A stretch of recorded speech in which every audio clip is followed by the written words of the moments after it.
ইসলামের যে আদর্শ তার থেকে বিস্তৃত হয়ে পূজা রোজাকে এক করে কেউ যদি ভোট চান বেহেশতের টিকিট বিক্রি করেন সাবধান, আপনাদের কিন্তু আমরা সামাজিকভাবে প্রতিহত করব। যদি যথাসময়ে নির্বাচন হয় বিএনপি বা ধানের শীষে ক্ষমতায় যাওয়ার সম্ভাবনা বেশি। আমাদের বুকের তাজা রক্ত ঢেলে দিয়ে হলেও আগামী ফেব্রুয়ারি মাসে যাতে একটি সুস্থ এবং গণতান্ত্রিক নির্বাচন হয় আমরা তার জন্য অঙ্গীকারবদ্ধ। রাষ্ট্রীয় ক্ষমতার কিছু অংশীদারিত্ব একটি বিশেষ গোষ্ঠীর উপর গেছে। ভোট মানুষের কাছে চান, গণতান্ত্রিক ভাবে দেশের মানুষ যদি আওয়ামী লীগকে মাফ করে দিয়ে ভোট দেওয়ার সুযোগ দেয় আমাদের নেতার তাতে কোনো ভয় নাই। আমরা শেখ হাসিনার কাছে একটি দাবি করেছিলাম, একটি নিরপেক্ষ নির্বাচন দেওয়া হোক।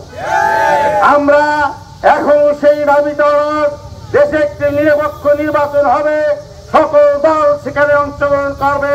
আমরা পরীক্ষা দিয়ে জনগণের কাছে যে ভোট নিয়ে ক্ষমতায় যেতে চাই, পাকা পথে ক্ষমতায় যাওয়ার ইচ্ছা আমাদের নাই।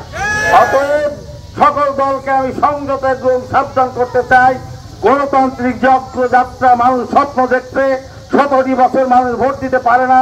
এই প্রক্রিয়াকে বাধাগ্রস্ত করতে চাইলে তারেক রহমান সাহেব নির্দেশ দিলে আমাদের বুকের তাজা রক্ত ঢেলে দিয়ে হলেও আগামী ফেব্রুয়ারি মাসে যাতে একটি সুস্থ এবং গণতান্ত্রিক নির্বাচন হয় আমরা তার জন্য অঙ্গীকারবদ্ধ।